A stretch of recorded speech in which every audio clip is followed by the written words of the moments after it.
Facebook পেজে last post ছিল অনেকগুলো নতুন নতুন রেসিপির পিক, আর আমার বন্ধুদেরকে দায়িত্ব দিয়েছিলাম এর মধ্যে কোন রেসিপিটা আপনারা আগে দেখতে চান বলবেন, সেটাই আমি শেয়ার করব আপনাদের কমেন্ট অনুযায়ী।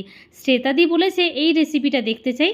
আজকের এই রেসিপিটা প্রথমে যে শেয়ার করছি শ্রেতাদির রিকোয়েস্টেই, তবে আরও যেসব রেসিপিগুলো আছে খুব তাড়াতাড়ি কিন্তু আসবে আপনাদের সঙ্গে। আমার এক বোন বলেছে, দিদিভাই তোমার সব রেসিপি খুব ভালো লাগে, আমি ওয়েট করে থাকি তোমার রেসিপি দেখার জন্য। আজকের এই রায়তা রেসিপিটা সেই সবজি দেখে কমেন্ট করে বলবেন বলিউড কোন অ্যাক্টার্সের এটা ফেভারিট রায়তা। প্রথমে একটা ক্যারেট, একটা বিটরুট ভালো করে গ্রেট করে নিয়েছি। ফ্রাই প্যানের মধ্যে অল্প একটু তেল দিয়ে দিয়েছি অরহর ডাল, আপনারা ছোলার ডালও দিতে পারেন। সর্ষে, কারি পাতা, কাঁচা লঙ্কা, রসুন দিয়ে ভালো করে ফোড়নটা রেডি করে নিয়েছি। একটা বোলের মধ্যে টক দই ফেটিয়ে আমি নিয়ে নিলাম, তার মধ্যে ক্যারেট আর বিটরুটটাও দিয়ে দিলাম।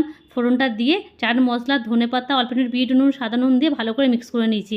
খেতে দারুণ হয়েছিল। আর প্লিজ ভালো লাগলে আমার পেজকে ফলো করে পাশে থাকবেন আর লাইকও করবেন। আর আমার মেয়ে তো খেয়ে বললো ಮಮ್ಮಿ ಚೆನ್ನಾಗಿದೆ.